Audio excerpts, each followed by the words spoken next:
If it's going to succeed, it has to be something that members buy into. It can't be something that sits in an inbox and is never looked at. There's no point.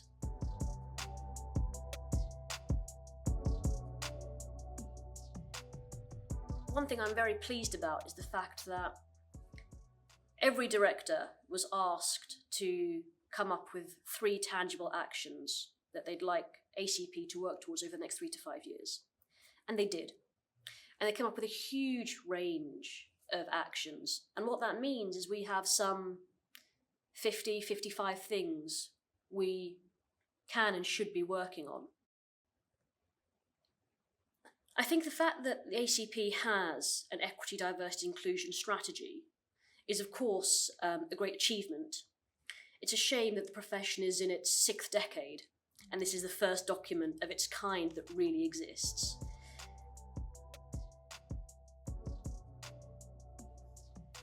Well, we know that the profession of clinical psychology is not very representative either of the population of the UK or the populations with whom we work clinically. So one of our priorities, of course, has to be having a more representative workforce. But that isn't really about numbers or quotas. It's actually about giving minoritized and marginalized people a place in the profession, an equal seat at the table. And so really what that means is a very systemic approach. So it means making sure that clinical psychology has a profile and a presence in the public consciousness that I think it has lacked for most of its history. And that is our fault as a profession, because we have not stepped up and made that happen. We need to be making sure that there are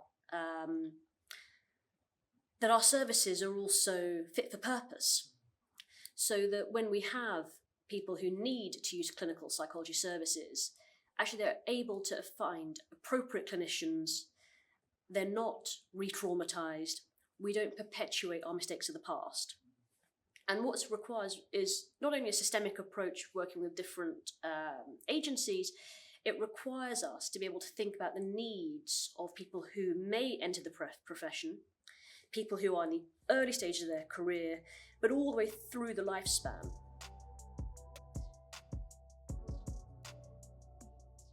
There's huge potential for ACP to be able to do some extremely good, somewhat overdue work. But we need to be able to do that with all the stakeholders. And that means the commissioners of training courses.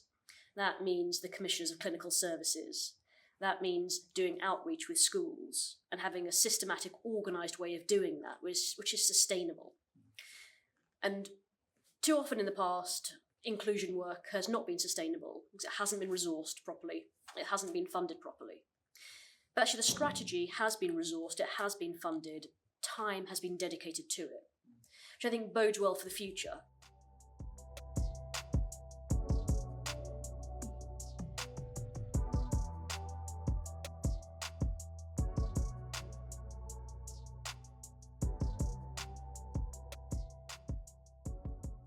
The real task now is ensuring that responsibility for the strategy and the actions and the learning sits with everyone in the board, and that the profession and individual practitioners are able to develop the confidence and the skills to be able to run with it.